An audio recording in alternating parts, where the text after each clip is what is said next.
So when you sort of got this reputation, obviously in London there was firms like the Krays and all things like that. When did you first become aware of them? When did you hear about them first of all? Well, I can't give you a date when. No. But at the time, I'm going back early days, when there was in the metal job and things like that. In 1963, I broke away from my brother. Then that was when I went to the West End and fruit machines and things like that, Is that in the when West you come End. into contact? Yes, that's when. So although we still was in touch with one another, he was messing about with long firms and things like that, and still had the metal company, and we took different roads. That was all. What was you doing in the West End? Who was you I had working fruit with? machines. Who was you working with? Well, because of what happened to Jimmy Brindle and what happened, Fraser come round when he come home to see me, to thank me for putting it on the other firm, because Jimmy Brindle's married to his sister. It wasn't actually, that wasn't the reason, because of Jimmy Brindle, it was because of our driver getting beaten up. But anyway, that was one thing. But it's a different world now to what it was in them days. In them days, everyone looked after themselves. Can you remember the Krays arriving at the yard, New Church Road yard, was it? We had a yard in New Church Road, yeah. When the twins... Krays never ever come over there. They never come down? No. It was in 1963 that I broke away from my brother. Yeah. So then I was in the West End had a lot of interest there with machines and things like that. I had a lot of prominent sites, most of the Italian sites. Albert Dines got us untold sites. He just used to pick the phone up and say, he was like the League of Nations, Albert, and he used to, they used to come to him. Maltese might have a row with some Italians or whatever. They used to go to Albert and he used to get it sorted out for them. Yeah.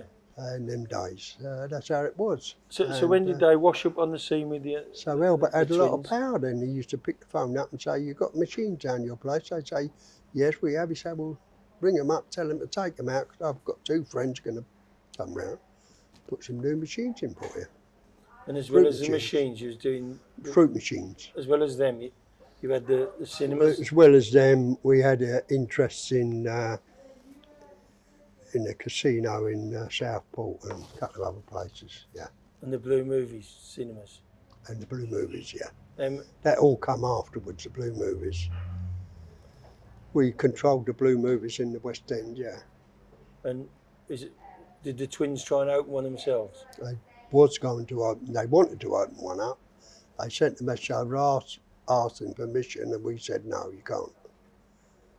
So, otherwise, all the work we'd done closing the other places down so that we had monopoly of all the touts to operate the blue films in the West End, you'd have lost it if you'd start letting other people open up. And how'd you close them down? Well, we'd have actually closed them down, but we closed someone down that went to them for a bit of help. Right. Promised them a lot of money if he could open up. And we said no. So that was the end of that. Right, so just get it right, you're gambling, you've got the machines, you've got the Blue Movie cinemas. And before that, I had a lot of nightclubs. Yeah. Late night clubs and afternoon club, the Addington Club and the Rainbow Club, the Orange Club, Shirley Ann Club, Cavern. I mean, there was lots of other things going on at the same time. Yeah, obviously when the Krays sent their messenger to you to ask about that, you were aware of who they were. Yeah, of course we was. Yeah, and you weren't bothered about saying no. Bothered about them and whatsoever. So what did you genuinely think of them back then? Well, they was two wasn't they? To be quite honest. I mean, Reggie Kray never come out till late. I was away with Reggie Kray for quite some time. He never come out, but at the end he did come out. Right, he was the same as his brother. So. But violent Oh, they homosexuals. was violent, yeah, yeah. But that I didn't mean, worry you. in their own little way, I suppose they was violent. Yeah, so was we, wasn't we? So you know, But that didn't worry you and your brother, no? When you, never. I wasn't with my brother. I mean, yeah. I was more when I was in the West End. I was with Fraser and some other people. I don't want to give No, all of their course, names no. because a lot of them are But they straight, didn't honest bother you, people. no? Never had no problem with them at all. The only time you had a bit of problem was when I shot George Cornell. George Cornell was brought up with them, so he knew them very well, right? And he used to slag them off in all sorts of places over the years, you know. So he wasn't very well popular with them. And then when we got nicked in Smith's Club, I mean, I got shot, Fraser got shot. What led to that, Mr. Smiths? What went on there? Well, there was someone from up north through Billy Hill actually, and he got in touch with Billy, and then they put us in touch to put a couple of people on the door in the club. To, you know, so that's what we was going to do. We went over there, and we was unaware that other things had been going on, and people thought we was going over there to put it on them, when we wasn't at all. We were just going over there to feel the ground out and things like that. Anyway, they had 2 guns. We never had no guns. So, and then one of them wanted to have a fight with me, wanted to have a straighten with me. Right. Is it Dickie Hart, no? No, not Dickie Hart, no. Can't remember his name now. Quite a big lump anyway. So we had a fight on the dance floor. Right. I done him on the dance floor, set astride of him. I wanted to really punch his head through the fucking floorboard, to be quite honest. But I was waiting to get shot in the back. My mate had already been shot in the arm, Harry Rawlins, blood come out, spurting out everywhere. So I'm waiting to get shot for beating him, to be honest. So I didn't go too strong. He's crying out, I've had enough, I've had enough. So I got up and left him. Then there was a bit of movement from outside. Someone tried to get outside, get out the back door, right? So they ran out the back door. So everyone ran out the back door. And that's where Dickie Hart lost his gun. And he'd already shot Fraser with it and Harry Rawlins with it. It's quite a big 45, you know. And he finished up getting the gun, and he got one from the gun, but he didn't survive it. So that was the end of that. But what I'm saying is everybody got nicked. Everyone got nicked. Ronnie Jeffries got shot, I got shot, Fraser got shot, Harry Rawlins got shot. You know, I mean, it was a big lot of publicity, a lot of bad publicity as far as we're concerned about it. And it was then that twins, or Ronnie, when he shot George Cornell. George Cornell wasn't working with me, but he was working with my brother at the time. And he walked in that pub and he got shot. But they wouldn't have done that. We was all nicked, we was all in prison, the whole lot of us. So that's why they done it then. But anyway, a long time ago, and there's a lot of water under the bridge since then. Yeah. And when you was all on remand for the Smiths, how did that lead to all getting nicked for what became known as the torture trial? How did you? That was a separate event. How did it Separate lead to event. that? Oh, was it a long It time was afterwards? a separate event, no. That was for a fray. I was nicked for a fray, and then while I was nicked for a fray, I also got charged with GBH and things like that. A lot of crimes committed by my brother, really, not by me. So I'd all these lumbered onto me, but being nicked for that, and then they run the two cases together, the police. You had a magistrate's court hearing, which was all in the newspaper, and then you had another magistrate's court hearing of the other case, which is all in the newspaper. Then the other one come to trial. You understand what I mean? All the publicity from it, you had absolutely no chance at all. I mean, it was just complete. I mean, so, some people have said there was a box apparently, like an electric box. What they? It was my brother had that, Oh, not me. right. Yeah. Nothing to do with me, that. Right. I got convicted of one charge of GBH, and I got 10 years for it. Fraser got convicted of 3. He got same 10 years, and my brother got convicted about 4, I think. But one was, I got convicted of ABH and GBH, that's all. You got 10 years for it?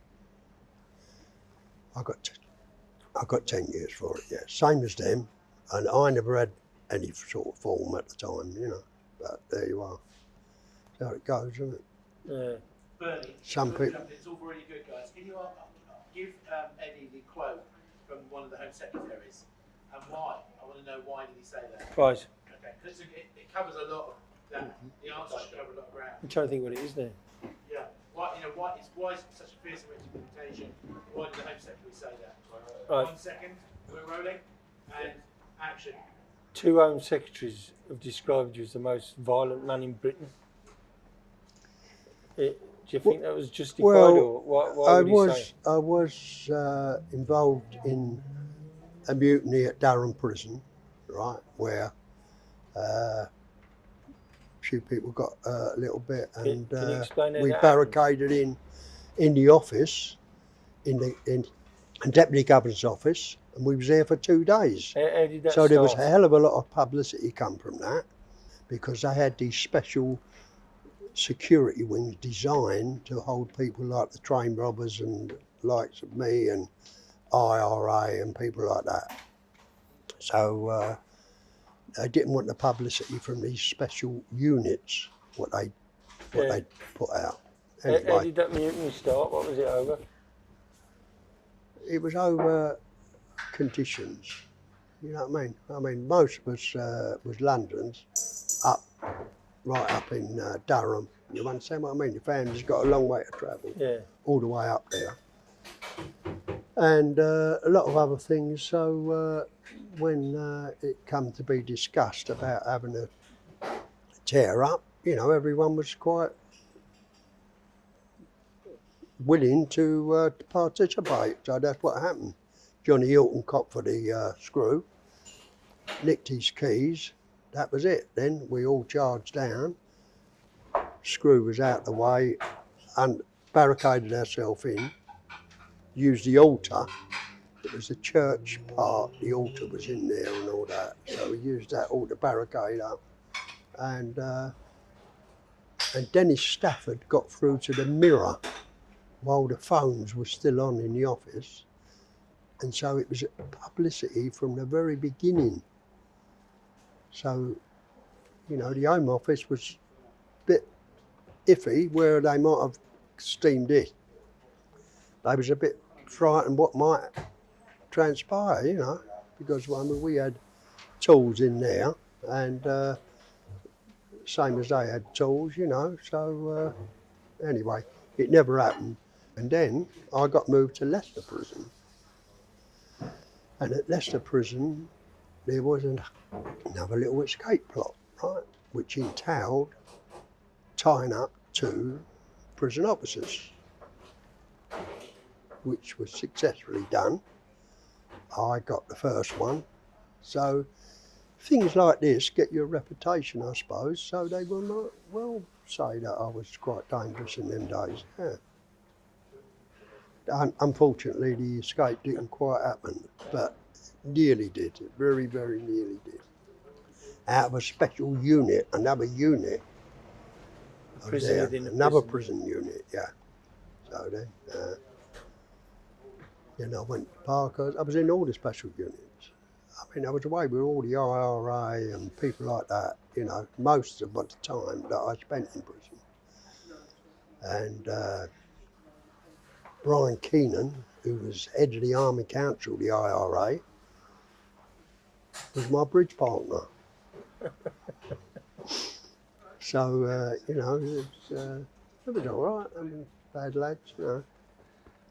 When you was in the system, you say like the Krays never come to your yard or nothing like that. Did you ever meet them in the jail? No. I tell you, again, that if they put me and my brother in a cell with them two, there's only two people coming out, that's me and my brother. That's how it was in them days, but never ever afraid of them at all. In fact, Reggie Kray, I was away with quite some time with Reggie Kray in various prisons, and he never ever fancied me one little bit at any time. Nothing ever said no. No. I always get on all right with him, you know, but no brains. Both of them, I mean, they were both no brains. What I would say, no brains, you know. Yeah. They wanted to be gangsters. They set out to be gangsters.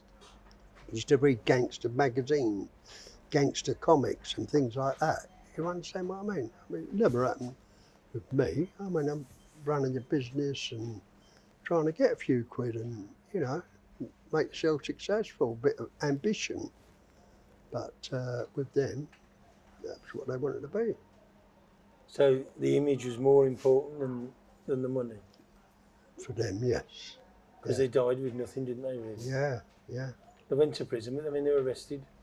Their mother's flat, weren't they? Council flat in England. Yeah, I know that, I know. So they never really earned out of it, did they? Never, no. I mean, I've eaten in some of the best restaurants all around the world.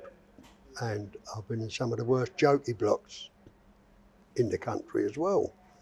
So I have seen both sides, but I don't think they've ever achieved anything like that at all. Yeah. Freddie Foreman. What do you think of Freddie Foreman? Because Freddie Foreman was a runner for the Twins, wasn't he? I mean, he used to run around with him. The unusual thing about Freddie, he's a South Londoner, and he's working in He East was London South London, but I didn't really know him very well at all. Yeah. Hardly knew him.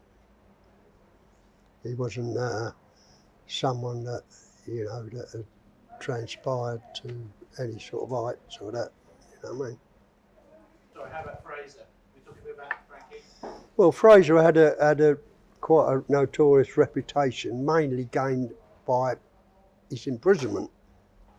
So when he come out of prison, you know, I mean, he'd done all sorts of things, you know, so he had a reputation for in prison. I must say that he was game.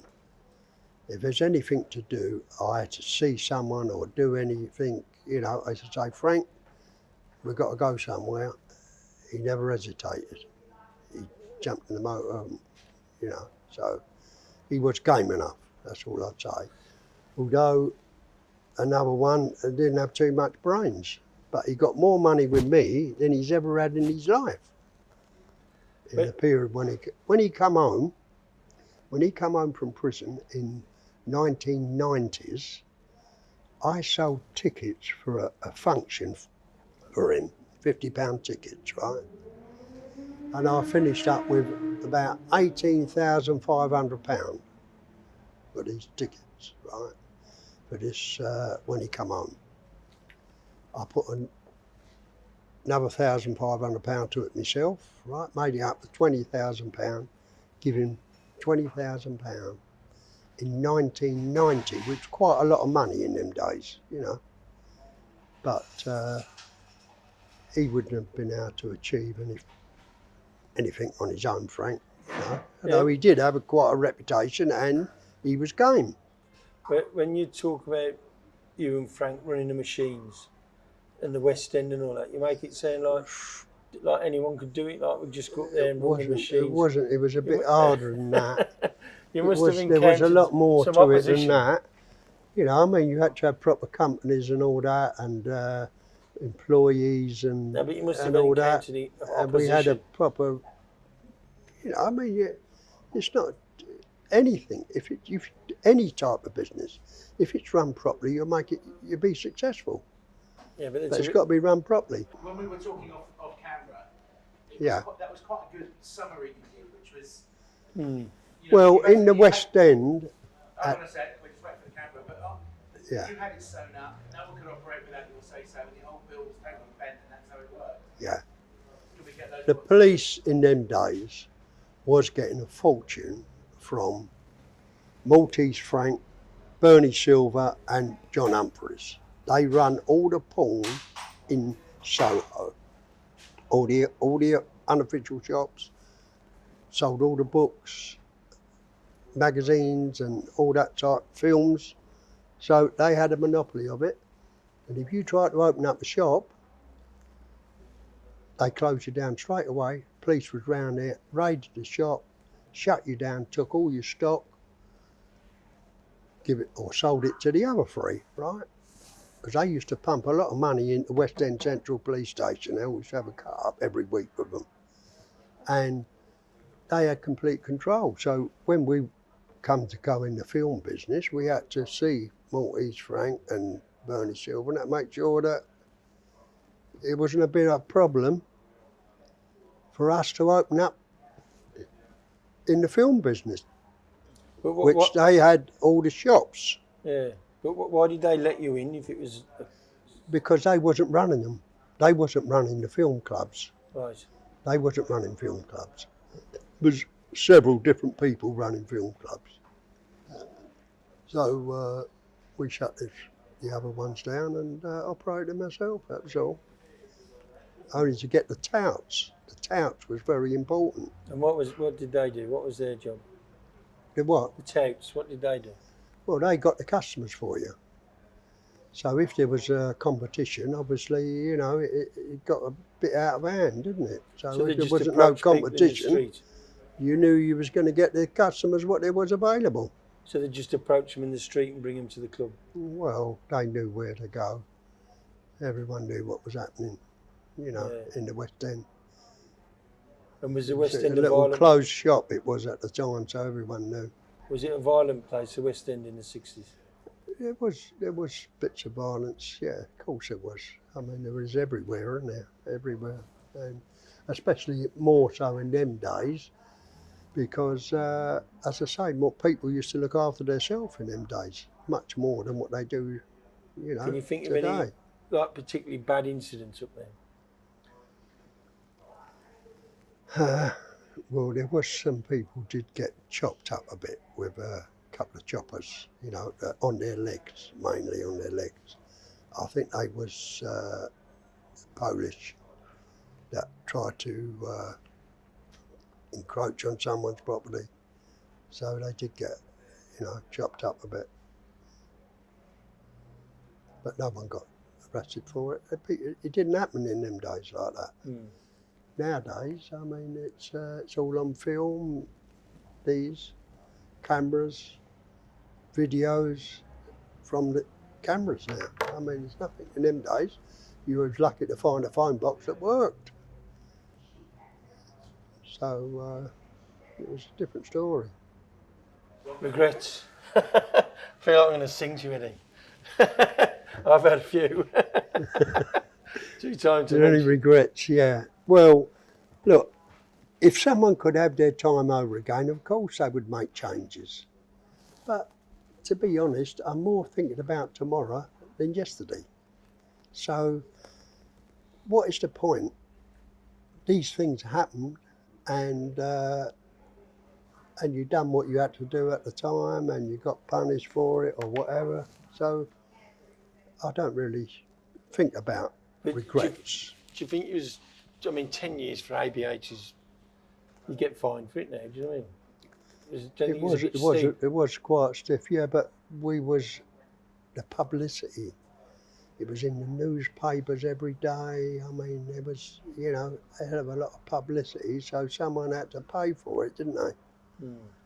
So I was made a scapegoat. I was made a scapegoat the second time. When you got Twice I was 25 I got years. 25. Actually, I got 35. I got 35 at the time. And what was that for? Importation, Cocaine cocaine, from yeah. South America. Making people happy. That's one way of looking at it. I mean, it doesn't look like you travel much to South Africa, South America. South Africa, I went to South Africa quite a lot, yeah. With your brother, yeah. But I'm about with the coke. How did you get in touch, or how did they get in touch with you, or whatever? How did that come about? What, with the South Americans? With the South Americans, yeah. Well, contacts through this one and that one, and then, you know, when they know that you're the right person that can handle, you know, that was it. 2 ton of cannabis and, what was it? 2 ton of 315 cannabis kilos of well, coke. the customs said £80 million, which was a complete exaggeration. Complete exaggeration. If it was worth that, you'd have sold it then. Yeah, well. What do you think it was worth? Pardon? What do you think it was worth? It was probably worth, I suppose, 15 million. mil, yeah, something like that. Yeah, might have been a little bit more. Maybe a little bit more, but, you know. I mean, where did it come from? Come from Colombia. Colombia. Mm. And how did they catch you? How did they catch you with that? Well, because we knew when it was coming over, so we were waiting for this container to arrive. What happened was it got diverted in Amsterdam, in Rotterdam. It got diverted, and it come into Portsmouth. We didn't even know that it'd been landed. If I'd known that, I may not have been available to get nicked. But we were still waiting for the container to come. But did the customs So it was going to come to Southampton. Supposed to come to Southampton, and where we had a bit of help, and we'd known straight away when it arrived and what was around it, you know. But it didn't. It got diverted, and it went to Portsmouth. Anyway, it was a long time ago. That was, and what did you get for that? 35. I got 25 years and 10 for the money. 35 years. 35 years. And yeah. how old was you then when you got that? 54. How'd you cope with that? 35 years when you're 54. Because it don't register straight away, and then hope springs eternal. There's always an appeal. There's this coming. There's that. There's always something. So, and then all of a sudden, in no time, he'd done 5 years of it, and I was under the old system. We got the money bit knocked off, and because I had 10 years accounts of my metal business, I started up metal business on my own in Greenwich, and so I was sole contractor for the Thames Barrier. I had 32 skips both sides of the river for that, you know. So I was working hard anyway. So Things happen. Look, other people might criticise and say, oh, well, he's done this and done that. But remember, other people would never have had the opportunities, or would never have been offered the opportunities what I got offered. Yeah. Because I was considered a sound, honest, loyal person, I get offered all sorts of deals. Untold of them I turned down, but I was always getting offered deals. So when other people want to criticise, they would never have got the offer anyway, would they? That's right, yeah, I hadn't thought of that. And what did you do out of 35? I done about 13 of it, because I was on the old system where I could have got parole on 8. And I done all the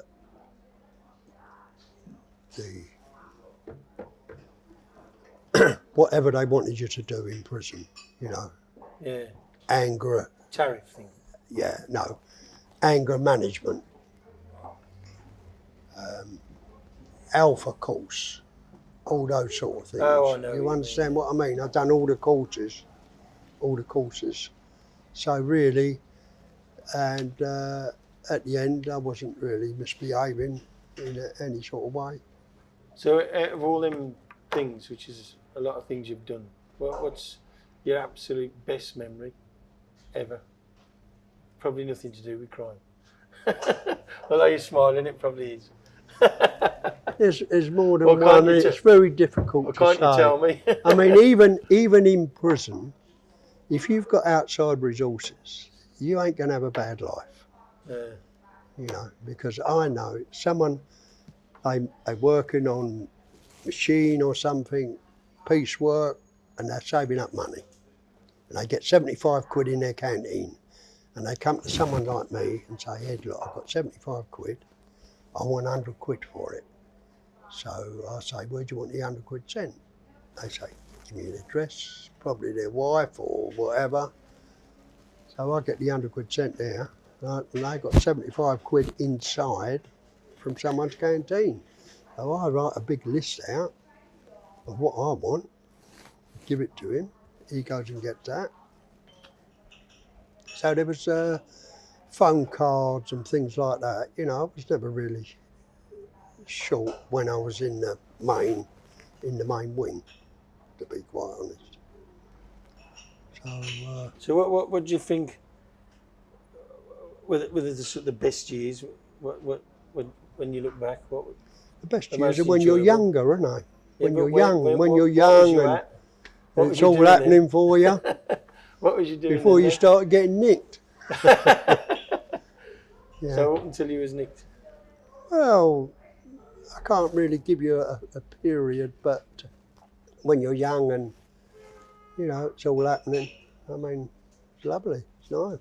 That's the best time of your life, isn't it, really, Yeah. for everyone.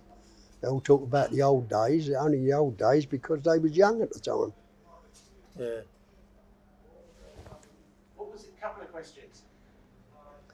You're now going on a bit, aren't you, Bruce? Come on, Eddie. No, I've got the last couple. Ask Eddie, I'm sorry for doing this, Eddie, but ask Eddie if he tortured people. It's all the talk is about. He said he's already answered that. Have you got it What? clearly? Yeah, he's about the torch. It's nothing to do with you. It's his brother. He says. There's nothing to do with me. You can ask me if you like. It's to do with my brother. If you didn't, I don't mind putting him in it, yeah. if you had tortured them, No, the torture trial involved some pretty horrendous. They called it a torture trial because people was making all sorts of accusations, right, and getting believed. Anything went at the time. So, but I wasn't with my brother. I broke away in 1963. So most of the activities was with long-firm fraud, where people, what Charlie knew, what he was doing business with. You understand what I mean? That was Yeah. nothing to do with me, that. But you know, you strike was me as the happening. sort of fella if you had the hump with someone, you'd just go and give them you'd have a row. Of course, yeah. Yeah, didn't hesitate, And- yeah. Like attaching clips to their nipples and sending electric shocks through them doesn't seem your style. Do you know what I mean? Yeah, well, Charlie would have them for days. He would have them for hours and hours. I know once that he got broken into and he had quite a lot of his suits nicked and all that. And he had half of the fucking villains in South London in, didn't he, under question. But torturing them.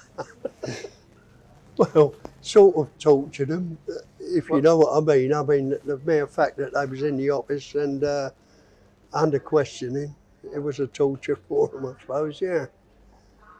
But some got more than that, because he wanted to know who nicked his suits, didn't he? I heard a story couldn't where they used find to out. call a beating taking a shirt from Charlie. Have you heard that before?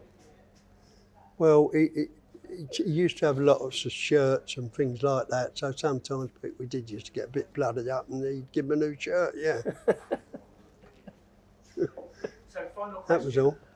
Bernie, ask, and it's an essence of what it was like being Eddie Richardson back in the 60s. Right, go on then. And Last question. What was it like to be Eddie Richardson in the 60s? In the 60s, it was great because when it was good, it was very, very good.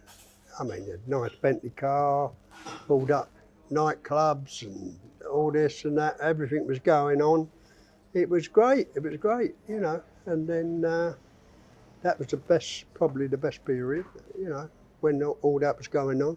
And but then on my last sentence, I started to paint and learnt to paint. I found out that it would come quite easy to me. So I just got better and better at it, and I used to enter, and I used to enter a lot of competitions, like the Kesler Award. I used to win every year. I used to get a top prize. Can you see them? So here's some of the samples of my work. Is that one? One at a time. Yeah. Is that one? You ain't got a number, have you, Charlie? Pardon? You haven't got a number, have you? No. Most of these was from black and white paintings. Is this a Black and white is used to get out the paper. Is this a or genuine person? This guy with the dog? magazine. Is this a genuine person? This guy with the dog? Or have you just No, painted him? no. Oh, right. I mean, he is a genuine person. I've taken his photograph All right. and I've copied it. There's another one. And this one, Gypsy John. I mean, I've actually had prints of this, limited prints of 100. And if you go to my website, eddierichardson.com, you'll be able to buy these and other paintings from the site. And is he a real person, this John? Someone He you know? was taken, a table full of people. I just took him out of the table Right. and made a painting of him, yes. Right. So, did people fear you, and were you aware that they feared you? People did fear me, yeah, because I was dangerous. I was dangerous. Because I had a short fuse, I suppose, and loved having a row, fight, you know, so people didn't mess with me. What about now? Look at Bernie. Now, it's a different culture. Everything is entirely different nowadays. Everything is entirely different. They wouldn't have a And, row you there anyway. They'd just stab or shoot you, you know. Well, there is that, but it's mainly youngsters, isn't it? Mainly, you know, youngsters trying to prove themselves. You understand what I mean? Yeah. So these stabbings and that, you know, I don't know, but it never went. Of course, you always had these incidents, but they didn't get the publicity what they seem to get today. Yeah. Was there a kind of honour amongst gangsters? Has that gone? Honour amongst thieves, you mean? Yeah. Honour amongst thieves. Well, certain people was honourable, yeah, and other people wasn't. So I've always been considered honourable. That's why I got a lot of opportunities and offered different things that other people wouldn't have ever had a sniff of. Yeah. Would you have tried to kill either of the Krays if you had a chance? I met them once at the Elephant and Castle, and it was all very friendly. People brought them over. I think Johnny Nash brought them over at the time, and he was always good friends of us, the Nashes. And so we met them, said hello, and that was it. I mean, I didn't spend much time there because I wasn't wasting my time as far as I was concerned, meeting people like that. So I just went, you know. Yeah. It sounds like they never really bothered you, you know what I It mean? never bothered me one little bit. You know, you'd go over you'd travel over to ever, East London. any time bothered by the twins. You'd no bother going over East London or? None at all. We didn't go over East End much because we were South London, weren't we? So, you know, most of the places and the haunts and that was South London. Most of the clubs and nightclubs and that sort of thing we had was in South London. And they never come over here, no? They never come over South London, no. Never interfered with us one little bit. So that was it. Right. Thanks, Bernie.